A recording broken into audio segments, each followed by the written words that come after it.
Mais qu'est-ce qu'on véhicule à côté? On parlait de la pornographie et l'environnement de violence dans lequel on vit. On avait déjà les télés, qui n'étaient pas totalement exempts. Qui lance un jeu et tout le monde s'amuse à se foutre sur la figure dans les cours d'école. Je pense que il y a toujours eu des jeux violents. Oui. Je dis qu'à votre époque aussi, il y avait des jeux violents. Oui, c'est pas mon moi je ne donne pas mon époque en exemple, mais il y a toujours eu effectivement quelques bagarres dans les cours d'école. C'est naturel. Il faut bien que les jeunes gens deviennent adultes ou deviennent adolescents d'abord. Mais là, le mouvement, à mon avis, est inarrêtable, parce que même si on exige que les enfants n'aient que des téléphones simples, où on puisse les repérer, ils disent « papa, maman, j'arrive », ils vont se sentir totalement complexés, privés de l'outil que leurs petits camarades auront, et vous importerez de toute façon, vous importerez des jeux dans la famille ou à la maison ou dans leur chambre, vous les importerez dans la cour d'école.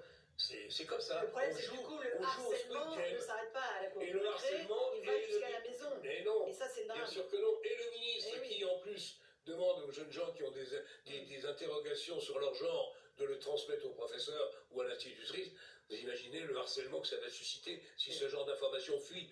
On est dans le n'importe quoi. Gabriel Cluzel-Hanna. Oui, non, mais moi, je suis moins pessimiste que vous. Je pense qu'un téléphone connecté pourrait être interdit. De la même façon qu'on interdit l'alcool aux moins de 18 ans.